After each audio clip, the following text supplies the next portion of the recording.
in person or online on this chilly Thursday afternoon. Today, we will be discussing proposed pay transparency legislation that seeks to require all employers within the City of Columbus to include reasonable salary ranges in job postings. Pay transparency helps promote fairness in the workplace by ensuring job seekers have clear and accurate information about compensation.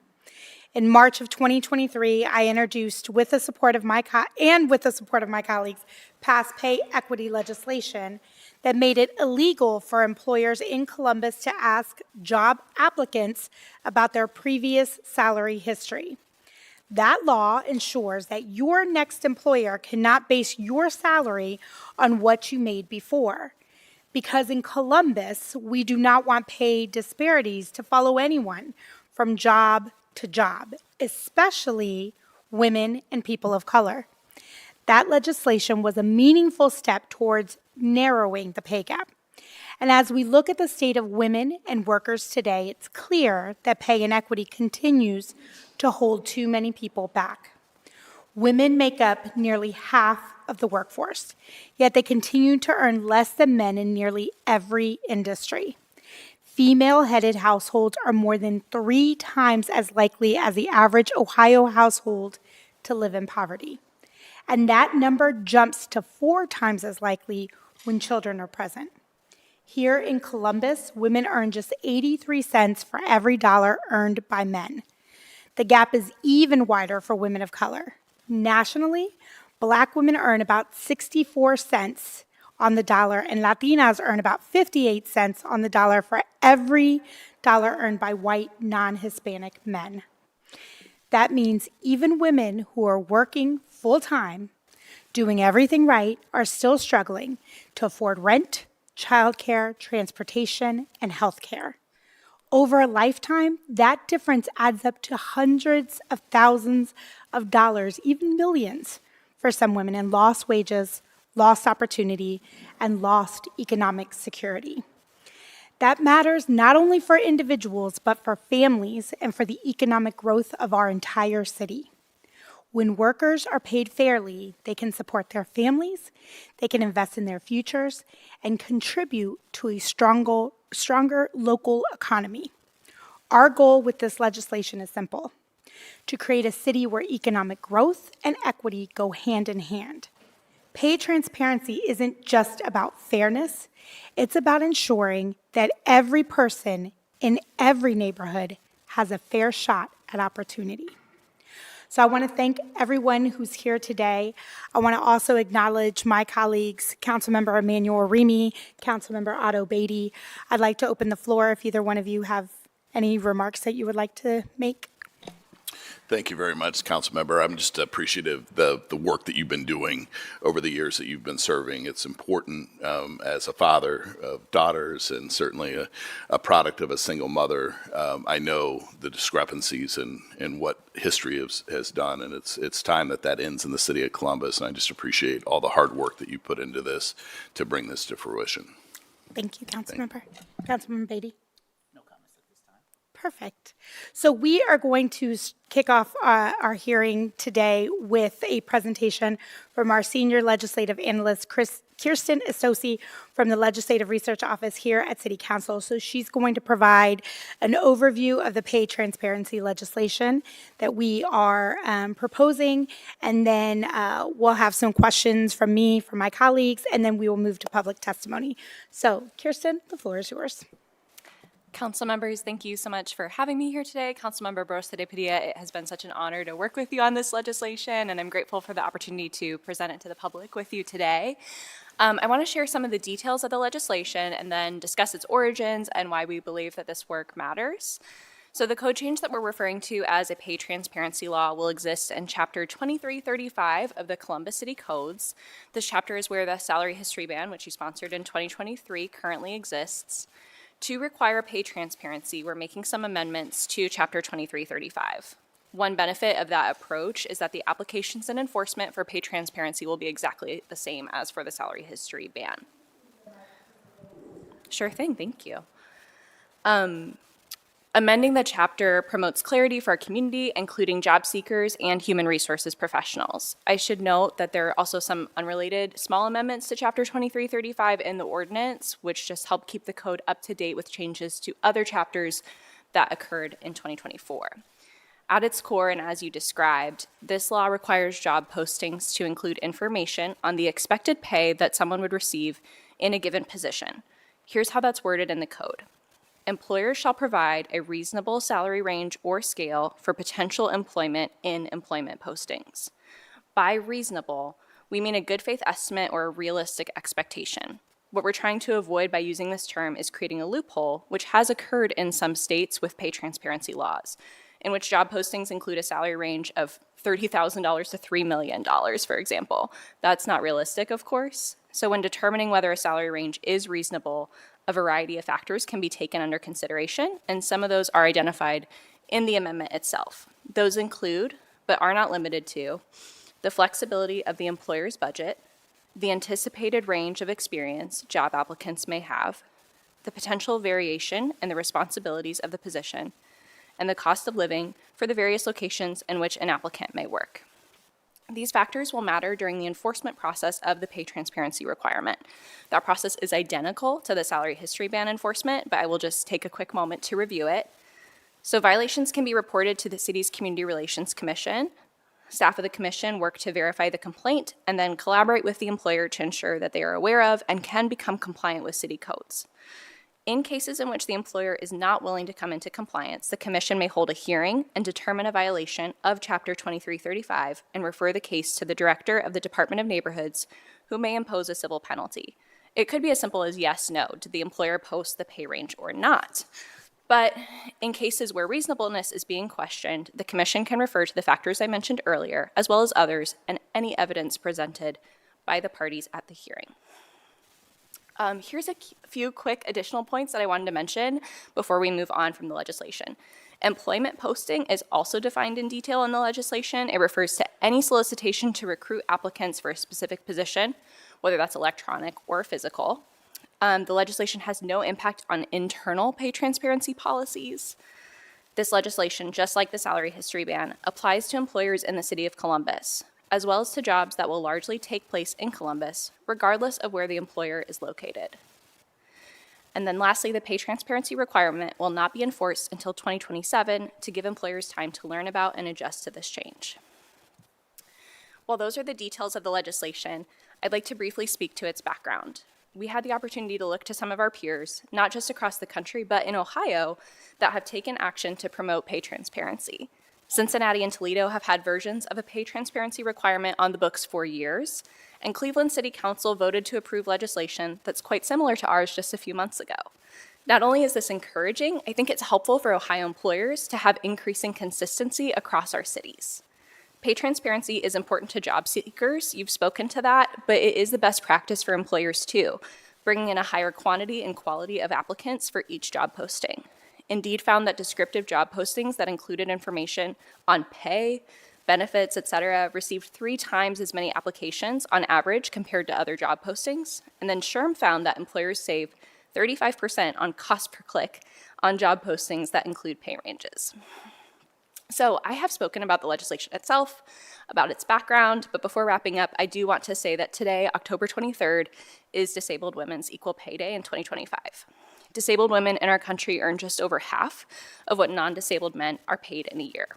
Put differently, the average disabled woman has had to work an additional 296 days to today to earn what the average non-disabled man earned in 2024. With this proposed legislation, we're continuing our work towards parity, towards economic mobility for families in our growing city. We know that pay transparency is one tool to move that forward, which is why I'm here working on this with you today. That's what I wanted to share this afternoon. Thank you again for the opportunity to work on this legislation. And if I can answer any questions, I would be happy to do so. Thank you, Kirsten. I have a few questions. When we were, just so folks understand the process, when we started this a few years ago, we looked at different pieces of legislation that were really low-hanging fruit. These are best practices that we've seen in the industry. We partnered with industry experts. Oh, hello, Council President. Thanks for joining us. We partnered with industry experts that really, there were some companies that were doing pay transparency or salary history. They weren't asking for past salary history. They were posting salary ranges, et cetera. So we really looked at this as low-hanging fruit because, as I like to say, with a growing Columbus, we don't want just people coming in doing business in Columbus, but we want them doing the business of Columbus, right? So we really wanted to put a stake in the ground and ensure that we're putting equity in the system, and that's what happens when you put laws and pieces of legislation in. It means that everyone is going to have the same experience. So as we put some provisions in the first piece of legislation that we had introduced around small businesses. Can you talk a little bit about what we learned about the impact of small businesses and what supports they might need to comply? And I would then tack on, can you also share some of the discussions that we've had last go around? We gave a year, both so this could be a learning process for companies, that this wasn't intended to be punitive, but that we could bring people along.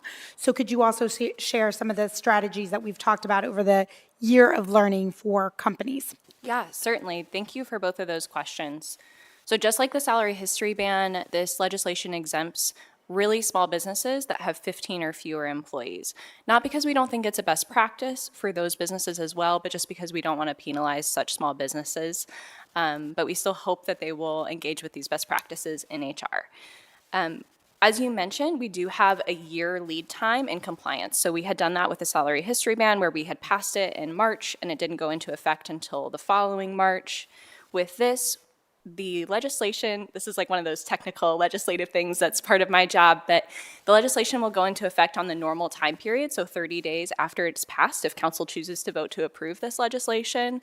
But enforcement of the pay transparency requirement specifically will be delayed until January 1st, 2027. And that is because we want to give not just small businesses, but nonprofits and all employers time to understand this legislation, ask us questions, give us time to educate the public on it, and employers. So we hope to make some resources available to that effect. Does that answer your questions? Yeah, and one of the things we talked about, we did both a learning campaign for job seekers and employers. We also did toolkits for job seekers and employers. We had a free, open to the public salary negotiation workshop that we had. So some of the things that we heard back from, we met with the Human Service Chamber. Some of the things that we heard back from nonprofits and some of our smaller companies were that they would like some opportunities to share some of their additional benefits packages, especially in industries where we know the salary may not be as competitive as in other places, but the workplace benefits, the flexibility in scheduling or ability to work from home, et cetera, or even, health, dental, 401k, that might be more enticing for some folks in addition to, what their salary might be. So, do my colleagues have any additional questions? Great. And I just wanted to also just put a fine point on this because we did get some questions around this. Just how does to me, these are two sides of a coin, right? So we're banning folks from asking you for your past salary history, but then we're ensuring that before you go and jump into a process with someone, with a potential employer, that you know what that salary range is. So you can click on it and say, that's what's in the range that I want to get paid, or that the language could be, this job is budgeted as, et cetera, right? Yeah, absolutely. I mean, at the city, we have pay grades, and so one job could qualify essentially for a large salary range. That's just the nature of the public sector. Some larger businesses or smaller businesses may have those broad compensation pay grades for certain roles, but they could post that and that would be perfectly fine, or they could post their actual expected budget, which may be narrower than that pay grade. So to your point, whether it's the classification, the budget, any expectation around pay would be a perfectly acceptable compliance with this law. And the language and definition allows for that flexibility. So whether you're a for-profit, nonprofit, that it gives you the flexibility of being able to express what your limits are, knowing that some folks have different limitations than others. And then lastly, just, you mentioned this in your opening piece, but how this really helps to narrow the pay gap. Like, what benefits and how does this help? I think just reiterating that for folks, because you can look at this and say, well, how is this really narrowing the pay gap? And it is not going to close it by any means, but it does help to ensure that there's equity and that everyone, no matter who you are, makes more money. Yeah, thank you so much, Councilmember, for that question. I think the most intuitive answer, and there's been a lot of studies on the effectiveness of pay transparency, but the most straightforward answer is that when someone is applying for a job and they know going in what the salary expectation will be, then we have ideally a match between the compensation that the employer is able to provide and the expectation of the applicant. And that should reduce the risk, both for the job seeker and for the employer, of a mismatch when they get to the end of that conversation. So that helps further pay equity by allowing anybody to pursue the salary that they want and to have a balancing the scales in a negotiation. Perfect. Seeing no questions from my colleagues, we're going to move to public testimony. So this is the quickest that a hearing has ever moved to public testimony. So we're getting down to business. This is what happens when women are in charge. So first, for all of our public speakers, you have 3 minutes. If you could introduce yourself and whatever entities you are representing here today, and I will read off the list and then who's on deck. So Liz Gordon, Canlis, I wanted to like make it Canales, but Canlis, and then Elizabeth Brown, you were on deck.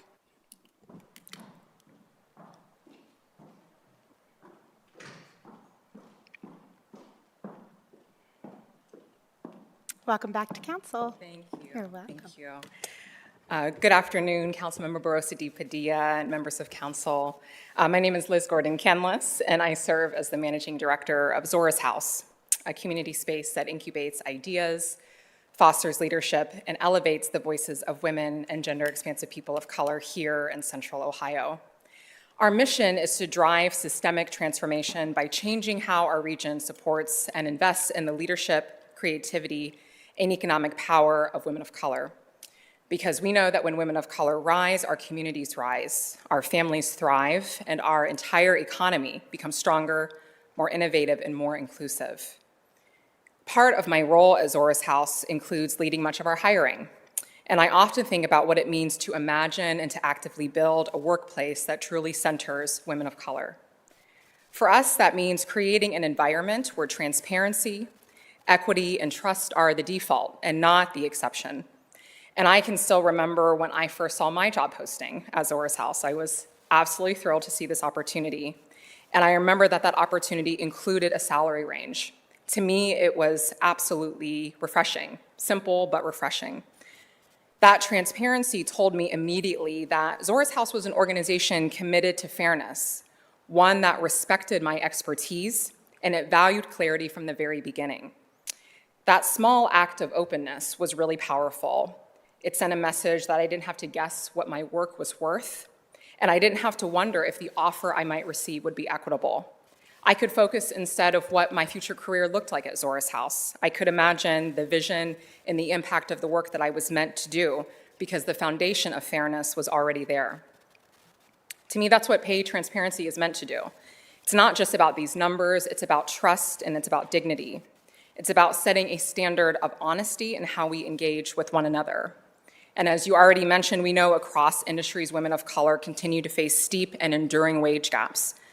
The U.S. Department of Labor estimates that women lose hundreds of thousands of dollars over their careers compared to white non-Hispanic men. And for Black women, that number more than doubles. These aren't just statistics, they represent missed opportunities. They represent a generational wealth that never had a chance to grow. So if we want to close those gaps, we have to start with this transparency. Requiring these salary ranges and job postings ensures that candidates especially women and gender-expansive people of color, can make informed, finance-forward decisions for themselves and for their families. It tells them you deserve to know your worth from the very start. And at Zora's House, we believe that building equitable workplaces isn't just a moral imperative, it's a smart investment in our region's future. We know that when Central Ohio leads with fairness and inclusion, we all benefit. That's why, Councilmember, I'm so grateful for your leadership on this issue. You've continued to push forward policies that create real change, including this legislation that would require the City of Columbus to include these reasonable salary ranges in our job postings. This effort does help to close that wage gap. It builds trust between the employer and the employee, and it keeps Columbus competitive as more families and businesses choose to call our amazing city their home. At Zora's House, we know that these policies make a difference. When organizations lead with clarity and equity, everyone benefits: employees, employers, and our community as a whole. So thank you for your leadership and your commitment to creating a Columbus where all who call the city home can thrive, lead, and build lasting prosperity for generations to come. Thank you. Thank you for being here. And I just want to say earlier this week, as part of the Big Table, in partnership with Zora's House and Motherful, we held a conversation. We had about 30 to 40 not just mothers, but people who mother in different ways. And this was certainly a topic of conversation, was how do we support each other? How do we uplift moms? How do we uplift people who care for other people? And so we shared this, and this is just a small step forward and low-hanging fruit, but I look forward to continuing to explore ways that we can support folks who take care of people and caregivers in our community. And I just want to thank you for your partnership and Zora's House continued partnership in these conversations and leading the way along with me. So thank you. Yes, thank you. Thank you so much. So next up, Elizabeth Brown, and then Barb Smoot.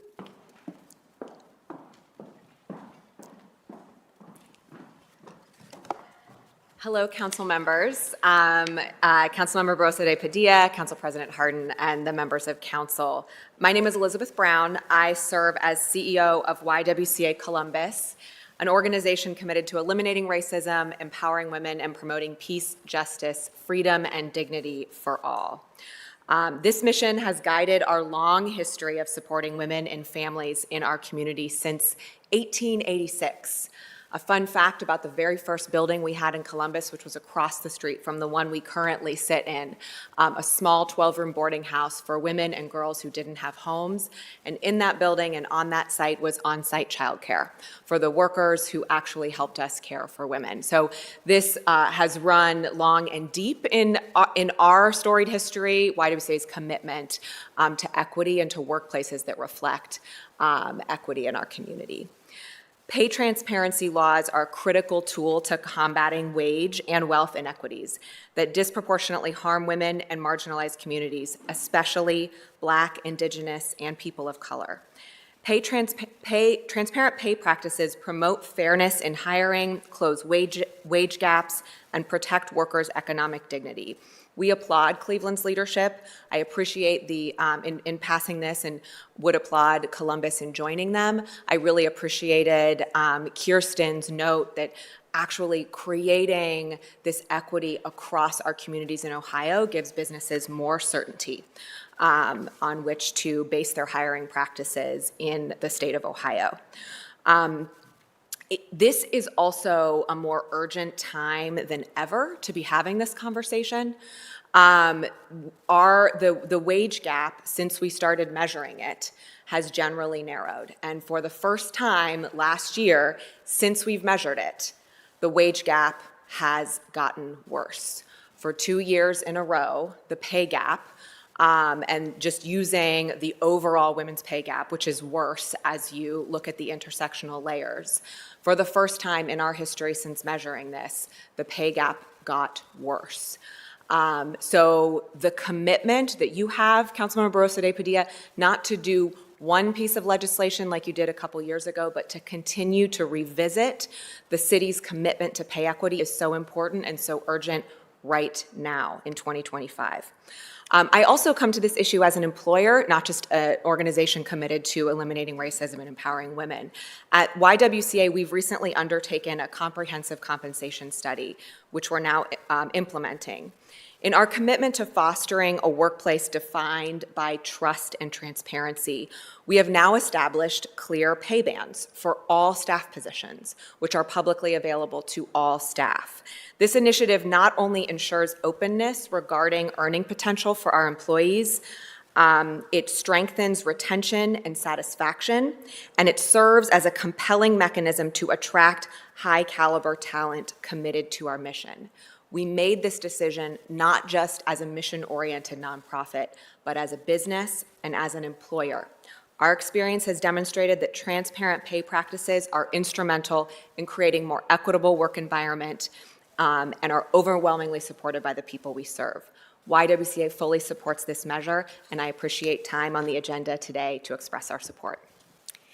Thank you. So I first want to acknowledge and I work at a nonprofit, and a few years ago, we went through the same process of looking at what our salaries were across the board and raising the ceiling. And I know, especially for a nonprofit, that is incredibly difficult. And you know, it takes a lot of effort, right? It means that we have to fundraise more. It means that we have to bring more resources to bear.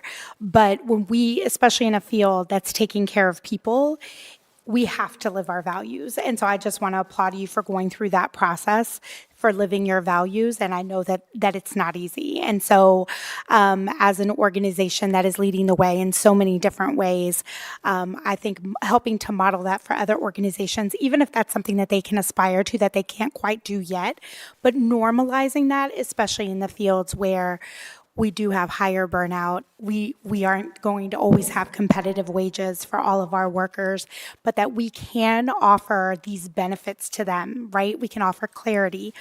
We can raise wages that are competitive and that are fair, right? That we can give them great benefits and a great place to work, that they feel good, and that they can also take care of people that they love is just something commendable. So thank you for being here today, and thank you for the work that you do. Do my colleagues have any additional? Thank you. Thank you so much, Councilmember.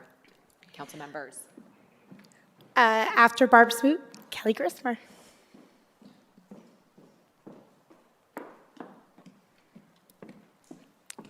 Welcome back to council. Good afternoon, esteemed council members and Councilmember Lourdes Barroso de Padilla. I'm grateful here to be able to provide testimony on this very important issue. As President and CEO of Women for Economic and Leadership Development, that's WELD, I have had the privilege to serve 4 years on the Columbus Women's Commission chairing the Gender Equity in the Workplace Committee. The first major accomplishment during this time was the creation of the Columbus Commitment, our city's version of the Pay Equity Pledge signed by over 400 employers. I applaud the City of Columbus, City Council, for recognizing early on that this work must be seen as a continuum and that there were many other obstacles that needed to be addressed. The elimination of the ability to request salary history during the job application process is another major milestone on this strategy to promote fairness in the workplace. Many thanks to your fearless leadership. Requiring employers to communicate reasonable pay bands and job postings is a vital next step in the continuum and provides an even greater separation from the prior practice of asking for salary history. One of the most basic pieces of information that should be on a job posting is simply, what does the job pay? Including reasonable pay bands brings clarity to this question. Some employers might argue that requiring reasonable pay bands would add unnecessary complexity to the hiring process. The contrary is more the case. It saves time, both for the job applicant and the employer. Candidates won't waste time on roles that do not meet their salary expectations, and employers will not waste their time interviewing these candidates. It would attract more candidates. 80% of U.S. workers are more likely to apply for a job that includes a salary range. It also improves applicant quality. 70% of organizations that post salary ranges report higher quality candidates. It may even provide companies a competitive edge. In a tight job market, sharing salary information upfront can make a company more attractive to in-demand candidates. It provides more transparency and equity increasing the likelihood of fair pay practices while addressing historical pay gaps that women and people of color continually faced. On this last point, data from numerous studies show that the salary range transparency reduces the wage gap. Secrecy around salary wages harm women, especially those in situations where employers try to make salary offers that are somehow tied to what a person made in a previous job. It's a kind of sneaky way to get around not asking for salary history. Reasonable salary ranges sets the stage for a fairer process for setting salary expectations. In summary, requiring pay bands for job postings and requiring that they're reasonable and not allowing them to be as wide as the Amazon River really is in the best interest of the employer, the job applicant, and our community, women and families. Thank you for your leadership. Please continue to do this work because there's so much more to do. We have a larger gap to close, and thank you for having the opportunity to testify. Well, thank you for your courageous leadership for all of these years. Thank you also. I think, one of the things that's really important during this time, and part of the reason that we gave this such a runway is that we want this to be a process where we are bringing people along. And I think when I think of an organization that does that, it is WELD, right? Equipping women with the resources that they need, whether that is salary negotiations, sitting on a board, what it means to advocate for yourself, et cetera, giving them all of the tools and a network that they can have mentors, that they can have peers that can support them is just key and critical. And you've been doing this work now for decades, and I appreciate you and thank you for being here today and for sharing your testimony for all the work that you do with WELD. Thank you, Councilmember Barroso de Padilla and esteemed council members. Councilmember, may I ask a question? Please. No, thank you so much. And this question maybe was answered, or the answer may be none because of what you just explained, which was the long runway that you have taken, the diligent way that you have had this conversation to not leave anybody behind. But Ms. Barb, as you were laying out point by point why this makes sense, and not just like from an altruistic and heart and empathy or just equity even, but for a business, this makes sense. My question is, who would be against this? Who is against this in our community? Like, what is the pushback, and how maybe if there is, because there have been pushback to some well-meaning things that we have done, and we hear it. The truth is, I have not heard much pushback from this one, and so I don't know if it was just because of the great work that Councilmember has done, or the points that you have laid out why this makes business sense to Columbus, but who and why would be against this type of work? President Hardin, I think it's a combination of both. First of all, we started, Councilmember Barroso de Padilla started in baby steps, getting people accustomed to hearing what the business issues are. I firmly believe that people are looking at the business case on one side, but also some of the stories, the real stories that you've heard previously of people who are trying to apply for jobs and hear that they've wasted their time at the end of it. We have someone coming up from WELD. One of my board members will share her personal story. People fear the unknown, and until they've actually gone through the process and feel that it's not as painful as they thought it was going to be or as complicated, I think that alleviates some of their concerns. Now, for salary history, there was some pushback on salary history, correct? But then what has it really turned out to be in actuality? It's that the fear of the unknown and thinking about everything is the worst case scenario when it really isn't. And it's to outstanding leadership.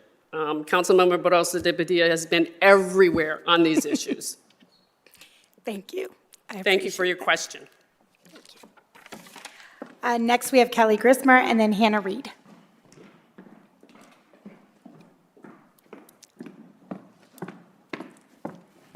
Hello, Councilmember Barroso de Padilla and council members. It is a great honor to be here as the CEO, President and CEO of the Women's Fund of Central Ohio. We are an organization, a public foundation that is focused on transforming the lives of women and girls by mobilizing the collective power and passion of all people working together. And I think that's particularly important as I stand in front of City Council, which is made up of people of all identities, races, genders, and yes, we all have connections to women and girls and people who identify as such. And it's important that we realize that we are all now, in this day and age, part of the same economic picture. We have to look at the fact the Women's Fund does research so that we can inform grant making and so that we can be advocates. We have done 3 different research reports on women's wealth, not just their pay, but their wealth. Because if women do not accumulate wealth in this city, then we are held back. It is not just the lowest hanging fruit. It is fruit on the ground. And there is no major city that has tackled what it would mean to take that opportunity to invest. Any good business would look and say, where's my greatest growth potential? It is women and girls and their wealth accumulation. They are running families. They're making economic decisions. They actually, the facts of all of our research shows that they not only spend on themselves, they don't pile up money. They give it back to their families, their children, their churches, our nonprofits. This is an opportunity. So why pay transparency? Because we just did a research project called Making Women Wealthy and Free. And what they will tell you, that report was that we already knew all the gaps. We already know all the wealth gaps. What we wanted to know is, what do you need? They'll say dollar-wise, $500, $1,000 a month. That's it. But how do they get it? What kind of abundance do they need to get it? They need security, honesty, confidence in what they're looking at. And by just simply putting a pay range on a job description, you are giving them what they need. We constantly tell them, negotiate better, learn more about the financial system and how to do this, but they're operating in a system that has never given them the first step, and that's just to know the playing field that they're on. Additionally, subconsciously, those of us who have grown up in these systems, unfortunately, we do have gender norms. We have a research report on that as well. And what it says is that both men and women operate according to the gender norms we have grown up with, which means that I, as a woman, when I walk into an interview, I am devaluing myself. Because at 57 years old, I've probably not had a lot of fair conversations about what I'm really worth. And I go in not really knowing what my worth is. And our employers are subconsciously sometimes looking at us and saying, she'll take less. And so this forces both sides of that equation, which is that it gives that woman or girl going into that interview the information that this company has decided this is what this job is worth to us. And it forces them past their norms, because if they have someone with the qualifications, they aren't allowing themselves to get to that norm that says that she may not be worth it, but he is. Secondly, it allows that woman to get past that norm of knowing what she's worth. This is very, very simple. And for any business, I'm very passionate. I've worked in the for-profit side half of my career, more of it on the nonprofit side now, but I can tell you the business case is you want these people to stay. They don't want us to leave. They don't want us to give up. On the other hand, eventually, when you aren't accumulating enough wealth, you make hard decisions, and the first sacrifice that most women make is the employment that they have. So, I stand before here just to say, thank you. Can we please join the other big cities in Ohio that have said this is a great step toward making the playing field level for all of the workers who are so essential to our local economy. Thank you so much for the opportunity to present before you today, and for all the council members' hard work, especially yours. Thank you, and thank you for being here today. I mean, the Women's Fund is where we look to for, you do so much amazing research and so much resourcing of amazing organizations that, you know, we look to you for not just leadership, but for the knowledge that we need to back up some of the things that we're talking about today. And, you know, in a world where every word that we use, every identity that we use is being questioned, I think it's even more important to back that up with actual data for people who may not altruistically look at it and agree with us, but when we can show them the data. And one thing that we also know is that for most women, we put the strain on the person, right? You should negotiate. You should become an expert negotiator. You need to get better at this, instead of just adding that equity to the system to ensure that everyone's coming in at the same level, right? And giving them that knowledge. And to your point, I think what you helped to demonstrate was that what we know to be true, and I can't remember all of the statistics right now, but that, men generally will go in and they will ask for more and they will get more. And women will generally go in and devalue themselves. And studies have shown that to be true. And so this is ensuring that not just women make more, but like I said before, that everybody makes more. And in a time where, we just talked about folks aren't going to get their SNAP benefits. We have people right now that are not going to get paychecks this week, that didn't get a paycheck last week, right? And when people are feeling the pinch of an economy that is not working for them, and they are feeling all of these extra barriers that the costs of everything are going up, the fact that we can make it so that people get just, even if it's a little bit more in every paycheck, is the difference for our family. And I love the way that you put it, is a difference for the wealth that they can build. Liz mentioned that as well, right? It is an opportunity for wealth building that could be missed for people. So thank you for being here today. Thank you also, I know you wrote an op-ed for us. Thank you so much for that as well. Yes, absolutely. Thank you. So next we have Hannah Reed and then Joe Henry, and then we will end with Law Baker.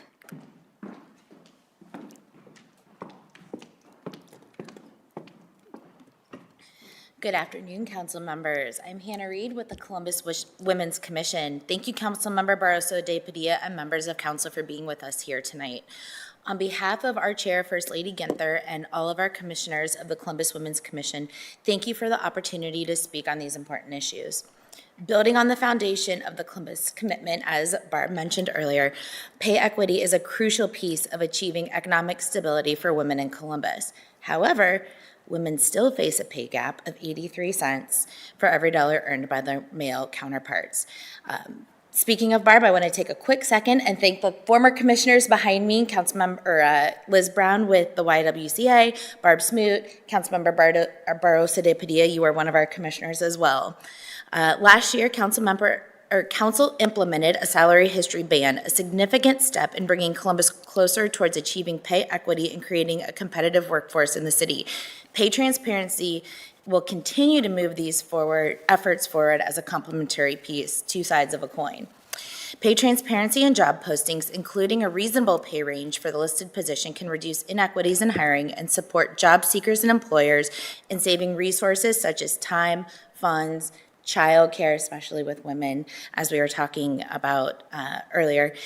When a reasonable pay range is included in a job posting, job seekers can accurately identify if their own salary expectations match that of the role.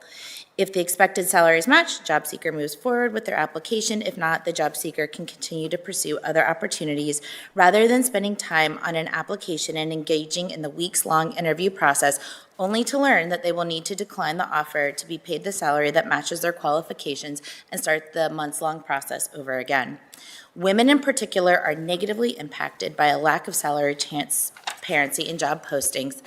Without the knowledge of the salary being offered for a posted position, job seekers may rely on their previous pay as a guide for their salary expectations for a new job.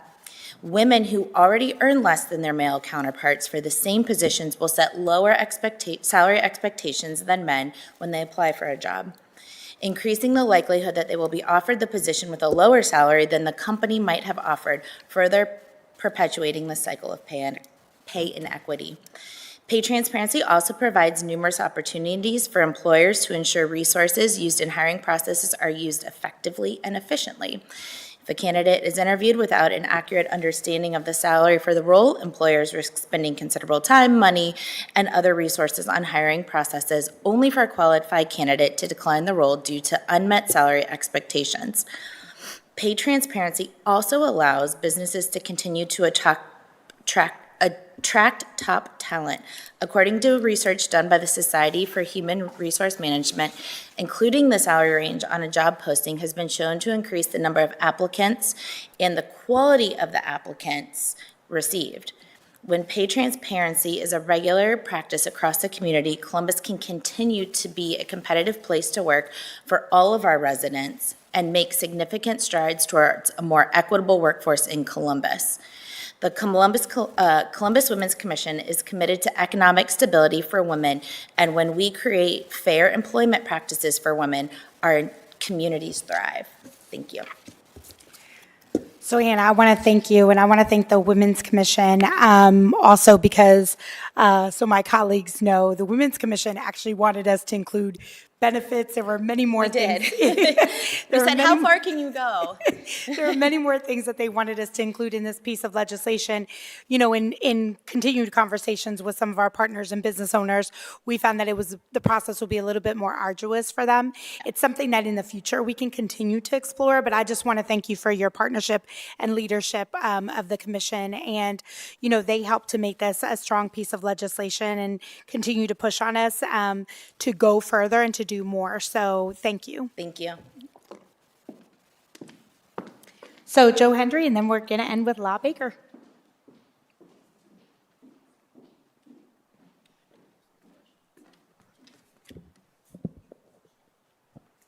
Good afternoon, President Hardin, Chair Barroso, D. Padilla, members of council. My name is Joe Henry. I currently serve as the political liaison at the Central Ohio Labor Council, AFL-CIO. It is my honor to provide proponent testimony for the expansion of pay transparency in the city of Columbus. The Central Ohio Labor Council, AFL-CIO, currently represents over 35,000 workers and their families who belong to 89 different unions across 7 counties here in Central Ohio. The labor movement has long fought against wage discrimination. With the support of labor activist, President John F. Kennedy signed the Equal Pay Act into law in 1963. The mission of the Equal Pay Act was to prohibit employers from paying men and women differently for the same work based on sex alone. While over time the wage gap has narrowed, the Census Bureau unfortunately reports the numbers have gone in the wrong direction over the past 2 years. In 2024, women earned about 81 cents for every dollar a man made. For women, life in a union is better. The wage gap, in fact, is narrower. Unions, as everyone knows here, fight for collective bargaining agreements to ensure all members are paid for a contract wage, regardless of gender, race, or sexual identity. As of 2024, women in unions earn 22% more than women who are not in unions. I would encourage all workers here in Columbus who are concerned about workplace issues like pay equity to consider forming a union to help prevent wage discrimination. Workers can find more information about how to form a union here in Columbus at the Central Ohio Worker Center on its website, centralohioworkercenter.org, under the Know Your Rights section. While not all workers in Columbus enjoy the protections of a collective bargaining agreement, expanding pay transparency legislation benefits everyone. As Policy Matters Ohio puts it, working people all over Ohio deserve pay equity. The idea of pay equity is simple. Everyone deserves the same rate of pay when performing similar tasks, regardless of demographics. The posting of a reasonable salary range will save precious time for those looking for work and those looking to hire. Adopting that policy will not solve pay equity on its own, but is ultimately another tool that helps promote pay equity and modernize hiring practices in the city. As conversations around this issue evolve, we do encourage council to consider also requiring employers to post benefits in their job descriptions. In addition, we encourage council to adopt strong enforcement measures. We commend Chair Barroso D. Padilla for her continued work on pay equity. Thank you very much. Thank you, Joe, for being here. I mean, unions get it right, right? Absolutely. I mean, this is the whole purpose of a union. And so we look to you also, I think, as a model for how do we move in, how do we add equity within the system, and this is certainly one of those ways for us to do that. I think I mentioned before when Hannah was here, we did look at benefits. I think what we want to do over the course of the next year is to think about how do we help companies, especially our nonprofits, market their benefits better so that what looks like a strong job posting and how do folks react to them so that they can show all of the benefits really for them as a way to continue to attract people to be competitive, but then also understanding from a job seeker's point of view, what is my full benefits package before I get to a place where you're not going to offer me everything that I need to take care of myself or my family, right? And so I appreciate you calling that out. We look forward to continued work. This is certainly not the end for us. I mean, we're continuously exploring best practices and looking at other opportunities for us. And so I welcome other suggestions that folks have, but want to thank you for being here, always being a great partner for the work that we do. Do my colleagues have any questions? Yes. No. Great. All right. Thank you, Joe. Thank you for your leadership. And I apologize. So we have Law Baker, and then we also have Fran Feehan. Perfect.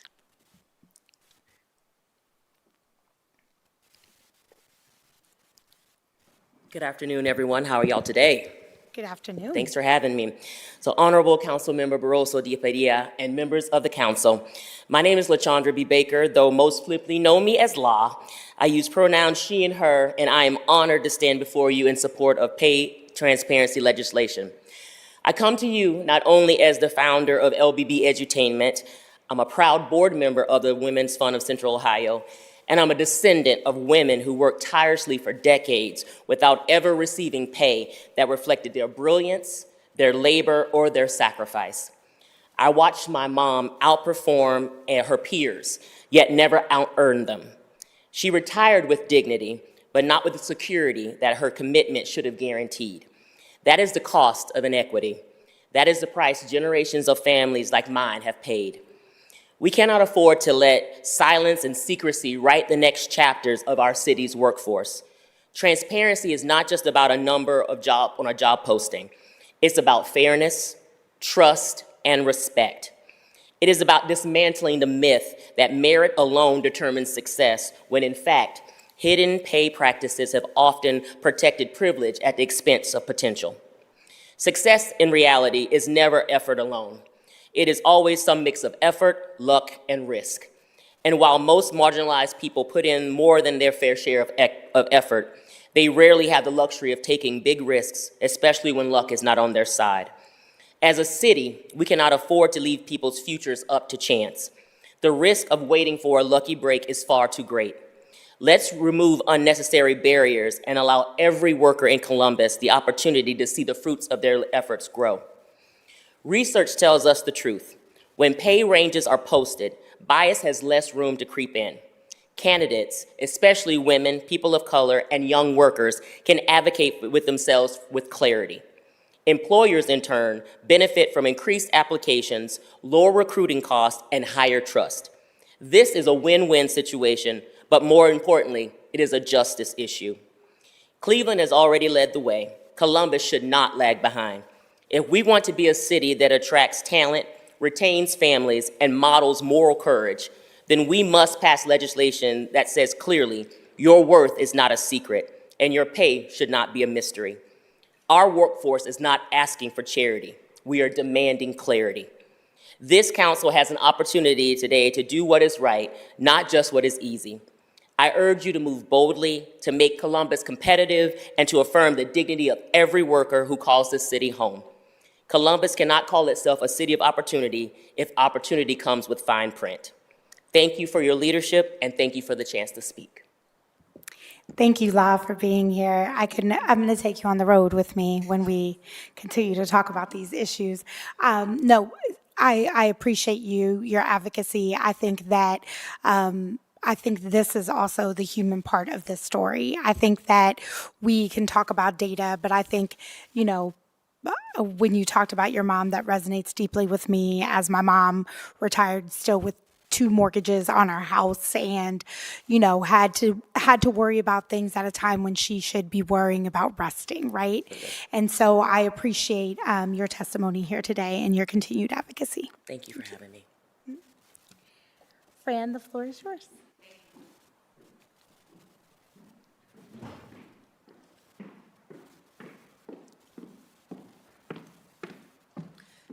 Good afternoon, everyone. Thanks for fitting me in. I wanted to thank you for this opportunity, council members. And as a national board member of the Women for Economic and Leadership Development, I would like to fully support legislation mandating pay transparency in job postings in the city of Columbus. Speaking on behalf of an organization that supports the economic advancement of women, pay range transparency has an outsized benefit to women. It reduces the persistence of pay gaps based on gender. It reduces the need for negotiation, which historically has benefited men.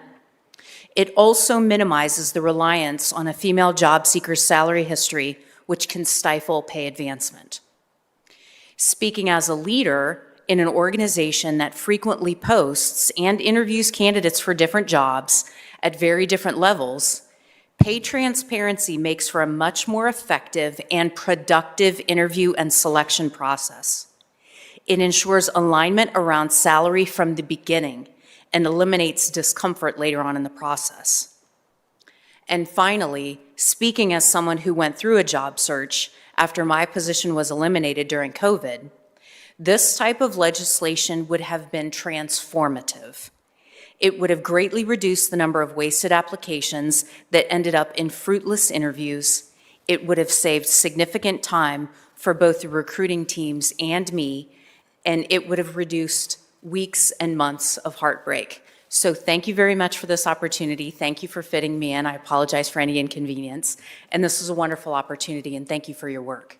Well, and thank you for sharing that. I think that is also the crux of this, right? So many of us, I think there's probably not one person in this room that can't talk about a time that they applied for a job, they love the workplace, they love the people, and then that salary was just not going to do it. Mm-hmm. And it didn't matter the benefits, it didn't matter anything else. At the end of the day, what you were going to get in that paycheck was just not going to be enough. And so in a time where time is precious and you're losing ground, right? And you're losing resources in that in-between time when you're finding that job that's a perfect fit, folks just don't have that to give anymore. And so I appreciate you sharing that.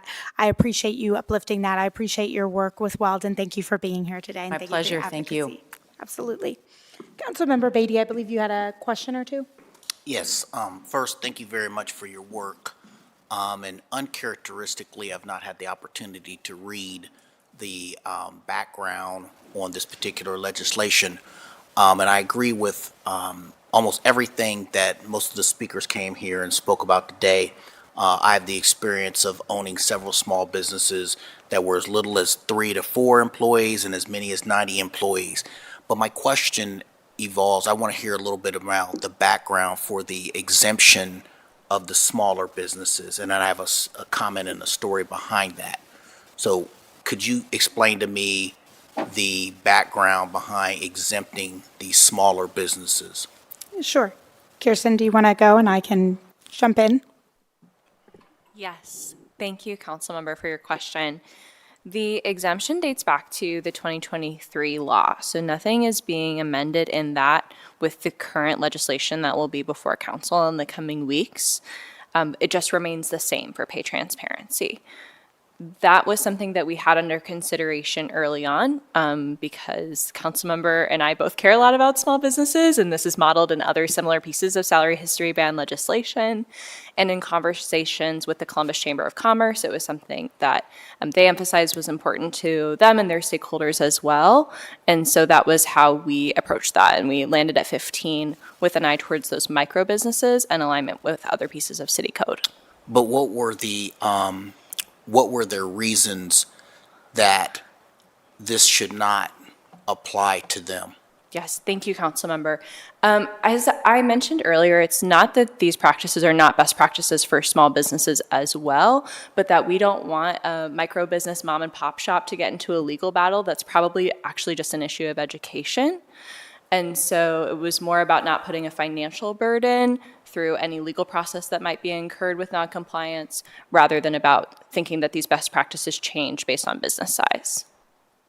So what we heard from some businesses were they were having a challenge with understanding what their salary ranges might be. So for example, if you were a small grocery store, you were a small food truck business or something, and you were hiring somebody, it might be a little bit harder for you to have to not be able to ask someone what they would want to be paid because they might have more flexibility, right? So for example, in the past salary history, in the ban, when we were talking to folks, it was those smaller businesses that were finding some challenges with not maybe knowing where to start somebody off or having that information. So in the conversations with them, we decided to give them just a little bit more leeway, and that's why we gave the exemption for those smaller businesses. Okay, but and that's on the salary history, that's what you started with. And that's what But the- we continued that with this of having an exemption. Okay, let me tell you a story from my, personal experience. So, I've owned multiple small businesses, and so first of all, like was spoken about, putting the salary, or many times in my instance, the hourly wage out there, does do the things that you were talking about. It gives the people expectations. It might even give them a path towards growth, in all those things. But the other thing that it's also done is there have been several times that the business climate changes for certain types of jobs, which your competitors may be paying, etc. And you find yourself in situations where in order to attract the right type of employee, the range might be, I'm just going to make up hypothetical numbers, $20 to $25. And you have other employees that are currently at your business that make 17 or 18. And there have been instances where I have had to raise those current employees up, not that they weren't being paid fairly, but raise those employees up due to the fact that I am disclosing what the hourly rate to attract new employees would be. And so in those situations, everyone wins. And so I guess I would say that might be something to revisit and continue to look at. I don't see it as an extra burden on small businesses. Small businesses have to, pay the same payroll taxes as the larger businesses. They have to comply with sales tax and other things as well.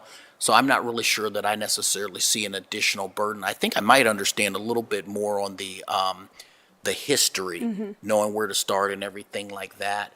But I think that there are, the same things apply to giving the job seekers the opportunity to know not just what they could potentially be paid or even a path, because sometimes you have the situation where, and I've had to explain this to employees before, that, I know that you want to make this, but if you look out in the marketplace, the type of job that you're doing, it only pays up to this, and this, you may stay here for 10 years, and this might be the cap of what you make. And they're able to make choices based on that as well, or figure out, hey, how can I get up to this other band or this additional type of thing? What other things can I do in the business? What other type of training can I get if I want to go above that? So I think that pay transparency is very important in the smaller business as well.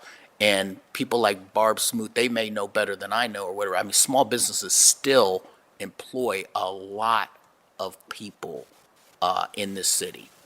And so I think it's something that, maybe you continue to keep an eye on and revisit. But I just wanted to, point that out here what the reasons were.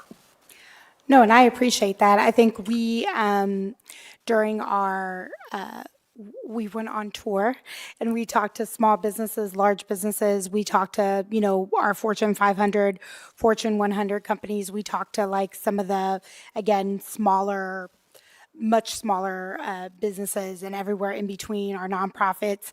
So I think what we try to take into consideration everyone's kind of feedback. So I appreciate that point of view. I think this learning period, I think, is also helpful for us because what we found, especially with, in the nonprofit sector, I would say, and then also in the smaller businesses, their capacity for, having someone that has the knowledge to do exactly what you said. What is a competitive pay, right? Again, I go to food trucks and small, smaller corner stores or other businesses like that that might have a more challenging time, especially for our new and emerging communities, that they may not know where to start or what is fair. I think that's some of the process that's some of what we took into consideration. And then I think, how do we support them during this year of learning? And so I appreciate that. That's something that we'll certainly take into consideration and think about both for this piece of legislation, but then also during that learning period, how are we reaching out to folks? And we actually asked them what are some of the things that would be valuable to them for them to learn. So I want to thank you for the question. I want to thank everyone who was here. I want to thank Kirsten Estosi. I want to thank my team, Jessica Casares and Amaris Lamus, and our new intern, Sophia. This is her first hearing, I believe. So I want to thank you for your help. I want to thank all of our speakers who were here tonight, as well as the Women's Commission, the Columbus Chamber of Commerce, the Human Service Chamber for their partnership and their insights into creating the strongest and best piece of legislation. I plan to introduce this legislation on November 3rd at the Columbus City Council meeting that evening. We are still taking public testimony. We are still taking suggestions for folks from the community. So if you are watching this, please feel free to reach out to my office if you have questions or if you want to provide your own testimony as well. And with that, that concludes today's hearing. I hope everyone stays warm and get home safe. Thanks.